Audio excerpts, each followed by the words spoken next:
दोस्तों, हम सबको पता है इंडिया में कास्ट सिस्टम एक बहुत पुरानी चीज़ है जिसमें सोसाइटी को अलग अलग ग्रुप्स में डिवाइड कर दिया गया था।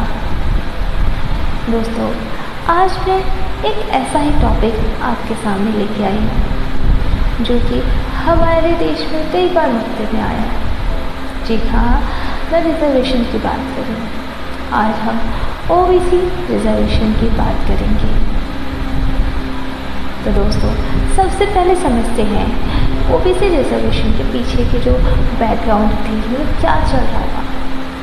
तो जैसा कि आप जानते हैं, हमारे सोसाइटी में कास्ट सिस्टम ने कुछ कम्युनिटीज़ को हमेशा पीछे रखा, जिसमें से एससी और एसटी कम्युनिटीज़ को तो आप जानते ही हैं, जिसके साथ एक्सट्रीम लेवल पे डिस्क्रिमिनेशन हुआ था।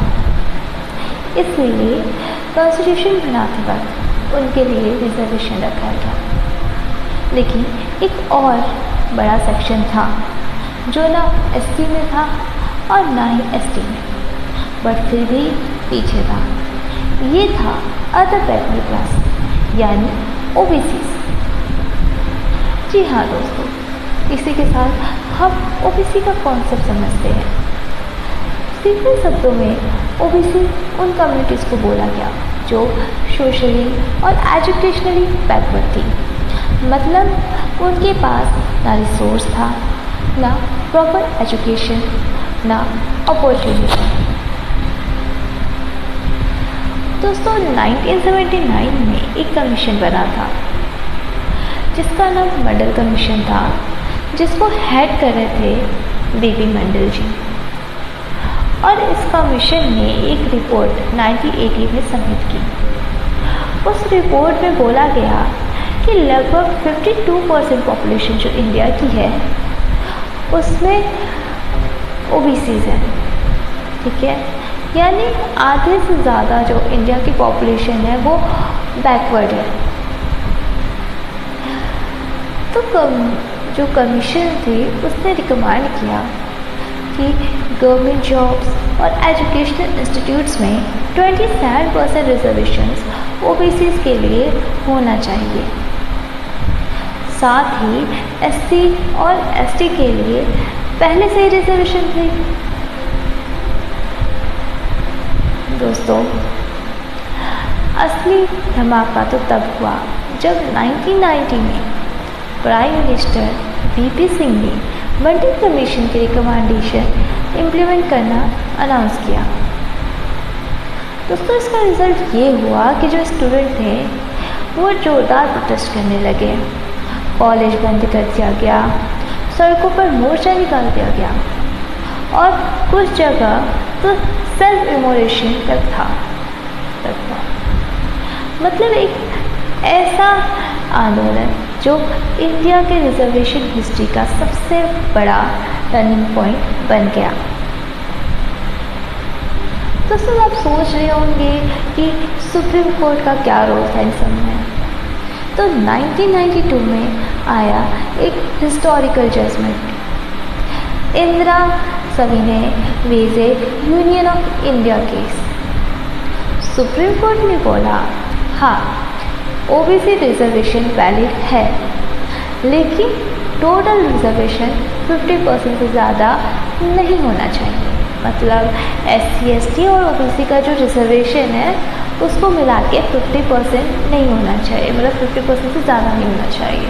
ठीक है, और एक नया कॉन्सेप्ट भी इंट्रोड्यूस किया जो था क्रीमी लेयर। मतलब जो ओबीसी फैमिली फाइनेंशियली स्ट्रॉन्ग है उनको रिजर्वेशन का बेनिफिट नहीं मिलेगा। आज के टाइम पे क्रीमी लेयर का इनकम लिमिट लगभग 8 लाख पर ईयर है। अगर ओबीसी फैमिली इससे ऊपर है तो उन्हें कोटा का फ़ायदा नहीं मिलेगा। दोस्तों, तो अभी का जो स्टेटस है वो कुछ ऐसा है कि ओबीसी को 27%, एससी को 15% और एसटी को 7.5% का रिजर्वेशन मिलता है और सब मिला के टोटल 49.5% हो जाता है। क्योंकि सुप्रीम कोर्ट ने बोला था कि 50% से ज़्यादा नहीं होना चाहिए। वैसे दोस्तों आपको पता है इसमें एक ट्विस्ट भी है। ट्विस्ट ये है कि स्टेट के पास अपना पावर होता है और तमिलनाडु जैसे स्टेट्स में टोटल रिजर्वेशन 69% तक पहुंच गया है। उन्होंने अपना अलग कोटा सिस्टम बना लिया। और तो दोस्तों 2017 में एक और बड़ा स्टेप लिया गया। कॉन्स्टिट्यूशनल अमेंडमेंट के थ्रू ओबीसीज को पार्लियामेंट और स्टेट असेंबलीज में भी प्रॉपर पॉलिटिकल रिप्रेजेंटेशन दिया गया और नीट एग्ज़ाम के लिए भी ओबीसीज के लिए 27% रिजर्वेशन एप्लीकेबल किया गया। अब दोस्तों इसके लिए अब ये जब रिजर्वेशंस वगैरह आए हैं तो जाहिर सी बात है बहुत सारे लोग इसके अगेंस्ट होंगे, कुछ लोग इसके सपोर्टर होंगे। तो यहाँ दोनों वर्ग के लोग हैं। तो सपोर्टर्स का कहना है कि रिजर्वेशन ने ओबीसीज के एजुकेशन और जॉब्स में इक्वल चांस दे। वहीं पे जो क्रिटिसाइज़ करते हैं इस चीज़ को, जो अगेंस्ट है इन सब चीज़ों के, वो कहते हैं कि अब कास्ट बेस्ड रिजर्वेशन को हटा देना चाहिए और इकोनॉमिक बेस्ड रिजर्वेशन होना चाहिए, क्योंकि आज के टाइम पर हर कास्ट में गरीबी है। अब दोनों तरफ की बातें मुझे सही लगती हैं। आप बताइए आप क्या सोचते हैं? क्योंकि देखा जाए तो जो रिजर्वेशन आया उसने हमारी कम्युनिटी को सही में एक सपोर्ट किया है ना, SC ST को ओबीसी को सपोर्ट किया है। अब अगर इसको हम इनकम बेस करते कि हाँ जो इकोनॉमिक के बेस इन्होंने बोला रिजर्वेशन लाने को, अगर वो हम लाते हैं तो आपको क्या लगता है ये वैलिड होगा? क्या लोग इसे मान पाएंगे? क्योंकि ये अभी की बात बताऊँ तो आजकल न्यूज़ में यही चल रहा है कि ओबीसी रिजर्वेशन हटा देना चाहिए, क्योंकि बहुत सारे ऐसे लोग हैं ओबीसी में जो अपने संपन्न हैं फिर भी वो इसका फ़ायदा उठा रहे हैं। तो दोस्तों आप खुद सोचिए, बहुत सारे ऐसे लोग भी तो हैं जो इसका फ़ायदा नहीं उठा पा रहे हैं, जो गरीब हैं बट इसका फ़ायदा नहीं उठा पा रहे, जिनको इसकी ज़रूरत है। और अगर आपको ऐसा लगता है कि इनकम बेस्ड हो जाएगा तो लोग फ़ायदा नहीं उठाएंगे, तो ये तो गलत है। ऐसा कुछ भी नहीं है। इनकम बेस्ड हो जाएगा तो जो भ्रष्टाचारी है वो भ्रष्टाचार पर करना नहीं छोड़ेगा ना, वो अपना नकली कागजात बना के लगा के और तब भी पैसे निकालेगा, तब भी अपना। और आपने आजकल न्यूज़ में सुना ही होगा बहुत सारे IAS IPS ऐसे निकल रहे हैं। आप चाहे तो सर्च कर लीजिए कि बहुत सारे ऐसे IAS IPS निकल रहे हैं जिन्होंने इसका गलत फ़ायदा उठाया है। SC ST का बोल के या फिर OBC का बोल के उन्होंने IAS का एग्ज़ाम निकाला। और सोचने वाली बात तो ये है कि किसी ने इस पर छानबीन भी नहीं की है। मतलब इतना बड़ा एग्ज़ाम क्लियर करके आप IAS की पदवी पे जाते हो और किसी को पता भी नहीं चलता। ऐसा तो पॉसिबल नहीं है ना दोस्तों। तो चाहे कुछ भी करो, चाहे आप इसे कास्ट के बेसिस पे रखो या इनकम के बेसिस पे रखो, बात तो वही आ जाती है ना भ्रष्टाचार की। और जो अमीर लोग हैं तो वो तो कैसे भी फ़ायदा उठाएंगे, वो तो अपना ही देखते हैं। अगर आप इनकम बेस पे करोगे तो वो कुछ ना कुछ ऐसा कर ही लेंगे।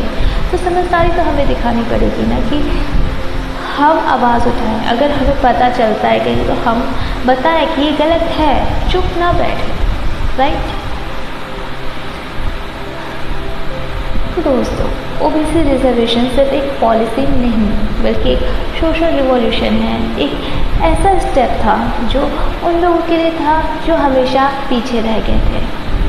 हाँ, इस सिस्टम में रिफॉर्म की ज़रूरत है, जैसे क्रीमी लेयर को और स्ट्रिक्ट बनाना या इकोनॉमिक क्राइटेरिया को इंक्लूड करना।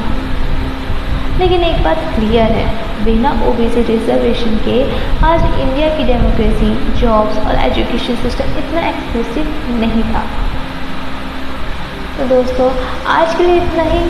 आई होप कि आपको मेरा वीडियो पसंद आया होगा और ऐसे ही जनरल नॉलेज, हिस्ट्री की बातें जानने के लिए मेरे सब्सक्राइब करें। और अगर आपको कुछ लगता है कि मुझे इम्प्रूव करना चाहिए तो ज़रूर बताएं। मिलते हैं नेक्स्ट वीडियो में। धन्यवाद।